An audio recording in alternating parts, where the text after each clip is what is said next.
ಕೊಪ್ಪಳ ಜಿಲ್ಲೆಯ ಎರೆಹಂಚಿನಾಳ ಗ್ರಾಮದ ಸಾರ್ವಜನಿಕ ಗ್ರಂಥಾಲಯ ಕಚೇರಿಯಲ್ಲಿ 76ನೇ ಗಣರಾಜ್ಯೋತ್ಸವವನ್ನು ಆಯೋಜಿಸಲಾಗಿತ್ತು. ಧ್ವಜಾರೋಹಣವನ್ನ ರೈತ ಸಂಘದ ರಾಜ್ಯ ಉಪಾಧ್ಯಕ್ಷರಾದ ಅಂದಪ್ಪ ರುದ್ರಪ್ಪ ಕೋಳೂರ ನೆರವೇರಿಸಿದರು. ಪ್ರೌಢಶಾಲೆ ಮಕ್ಕಳು ಪಥಸಂಚಲನ ನಡೆಸಿ ಗಣ್ಯರಿಗೆ ಗೌರವ ವಂದನೆ ಸಲ್ಲಿಸಿದರು.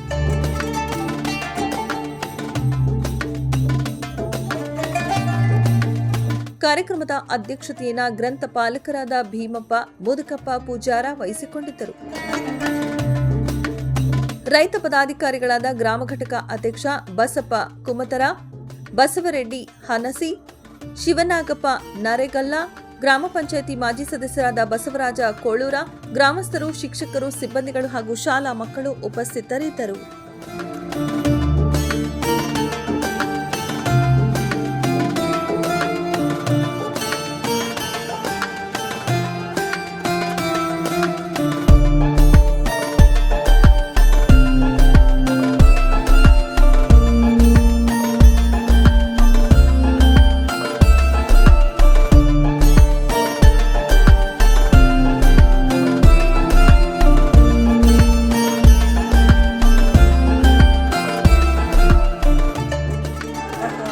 ದೇಶಾದ್ಯಂತ 76ನೇ ಗಣರಾಜ್ಯೋತ್ಸವ ಧ್ವಜಾರೋಹಣವನ್ನು ದೇಶಾದ್ಯಂತ ಸಂಭ್ರಮ ಆಚರಣೆ ಮಾಡಲಿದ್ದು ಇವತ್ತು ಅದೇ ರೀತಿಯಾಗಿ ಏನು ಕೊಪ್ಪಳ ಜಿಲ್ಲೆ ಕುಕ್ನೂರು ತಾಲೂಕಿನ ಎರೆಹಂಚಾಳ ಗ್ರಾಮದಲ್ಲಿ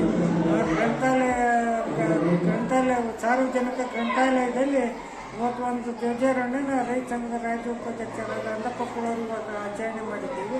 ಅದೇ ಥರನಾಗಿ ಇವತ್ತು ಗ್ರಾಮ ಪಂಚಾಯತಿಯಲ್ಲಿ ಹಾಗೂ ಇವತ್ತು ಏನು ಸರ್ಕಾರಿ ಹಿರಿಯ ಪ್ರಾಥಮಿಕ ಶಾಲೆ, ಪ್ರೌಢಶಾಲೆಯಲ್ಲಿ ವಿನಾಯಕ ಪಬ್ಲಿಕ್ ಸ್ಕೂಲು, ಅಂಗನವಾಡಿ ಕೇಂದ್ರ ಎಲ್ಲ ಕೇಂದ್ರದಲ್ಲಿ ಸಂಭ್ರಮದಿಂದ ಆಚರಣೆ ಮಾಡಿ ಇವತ್ತು ಕಾರ್ಯಕ್ರಮನ ಸರ್ಕಾರಿ ಹಿರಿಯ ಪ್ರಾಥಮಿಕ ಶಾಲೆಯಲ್ಲಿ ಎಲ್ಲ ಕಾರ್ಯಕ್ರಮವನ್ನು ಅದ್ದೂರಿಯಾಗಿ ಜರುಗಿತು. Media network